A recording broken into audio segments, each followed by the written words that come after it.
Hello everyone, welcome back to the video class.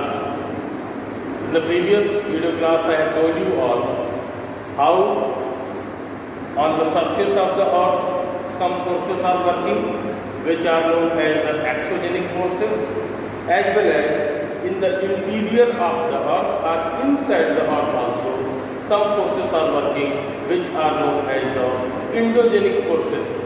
So let's discuss one by one.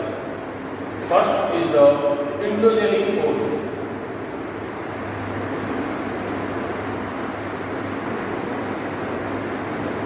The forces which act in the interior of the earth or inside the earth, that is known as the endogenic forces.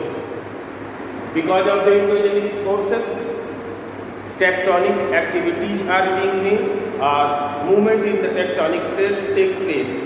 And because of this movement of the tectonic plates, various disasters like the earthquake as well as landslide take place. My dear students, we are knowing that the crust of the earth is made up of the 7 major and many minor plates. These major and minor plates through which the crust of the earth is made up, that is known as the tectonic plates. These tectonic plates make 3 types of movement, that is known as the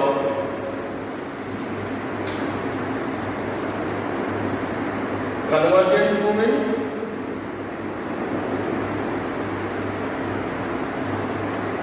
divergent, and third one is the transform. In the convergent movement, 2 plates come nearer to each other. In the divergent, 2 plates move away of each other. And in the transform, 2 plates collide with each other or move horizontally with each other. So these are known as the 3 boundaries of the tectonic plates, or 3 movements of the tectonic plates by which various landforms are being created on the surface or into the interior of the earth. Now, first one is given, that is the earthquake. What is earthquake? Any sudden movement on the surface of the earth which causes a lot of devastation to the life and property, that is regarded as the earthquake.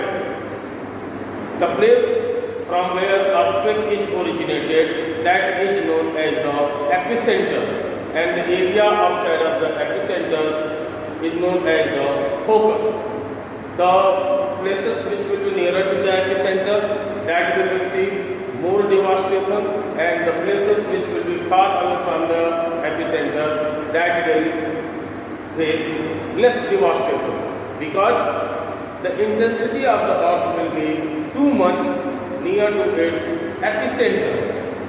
The measurement of the earthquake is made on the Richter scale. On the Richter scale, earthquake is measured. In our daily lives, many earthquakes shook the surface of the earth, but their intensity on the Richter scale is so much less that we are unable to feel it. The earthquake whose intensity on the Richter scale will be more than 7, that will create a lot of danger to the life and property.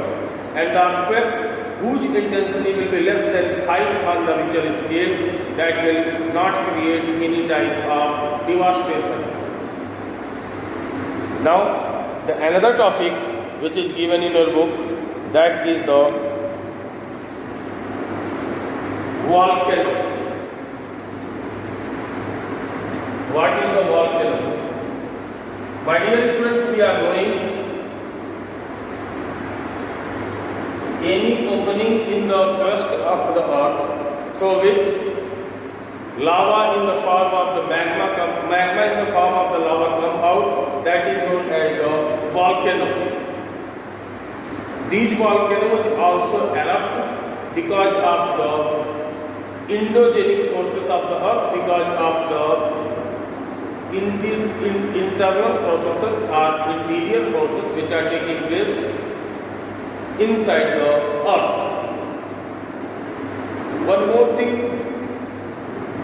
this volcano has a vent or the mouth through which lava, ashes and a variety of gases eject out. This is also a very dangerous phenomena because the areas which are nearer to the volcano that suffered a lot. So these were the two types of devastations which took place because of the endogenic forces. Now some effect of the endogenic forces.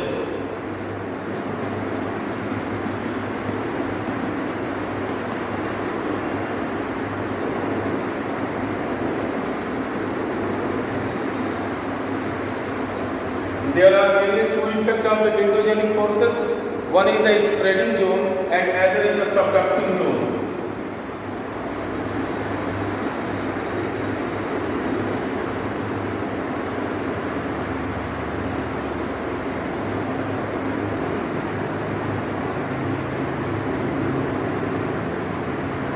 What happens in case of the spreading zone? When two tectonic plates move away from each other, they made a hollow depression that is known as the spreading zone, means to spread. And in case of the subducting zone, when two tectonic plates come closer to each other, they collapse and collide and collide and collide, and because of that, the surface area will be higher. This is the subducting zone. Now, another is the exogenic forces. My dear students, already I have told you all, exogenic are that forces which work on the outer surface of the earth. There are three main agents of the exogenic forces. One is the weathering, another is the erosion,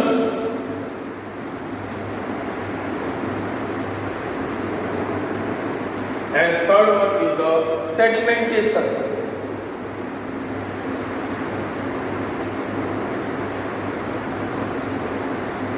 So weathering, because of the phenomena of the weather, a lot of bigger rock particles are converted into the pebbles or into the fine grain particles. That phenomena is known as the weathering. My dear students, we can say for the formation of the soil, this weathering is too much responsible. Second one is erosion. Erosion means removal of the upper layer of the soil by the action of the wind, by the action of the water, or by the action of the glaciers. In this erosion, the topsoil which is removed, that can be deposited to the another place and cause a area higher comparison to the remaining one. Sedimentation. In the process of the sedimentation, sediment means smaller pebbles and rocks are transported from one place to the another place. They are deposited over there and hence forming the new structure. Now, waterfall. What is waterfall? When water falls from any mountain range or any upland area, that is regarded as a waterfall. The area where water will fall, that area will have a lot of depression. Depression means that has a lot of deposit, or we can say there will be a big pit or hole onto the surface of the earth. For example, if you will pour 1 mug of the water on the surface of the earth, then you will see the area where water fell, that area has a small pit. So just imagine such a great height, and from that height such a huge amount of water is continuously coming down to the rock surface or on the earth surface. So it is obvious that there will be a great depression. Now, The tallest waterfall of the world is in the Venezuela, and that is known as the Angel Fall. And Victoria Fall, which is located in the Zambezi in the Zambia, that is regarded as the largest waterfall of the world. Now, some features created by river. Features created by river. By the action of the river, some features are being created, which are known as the meanders, oxbow lake, floodplain, and delta.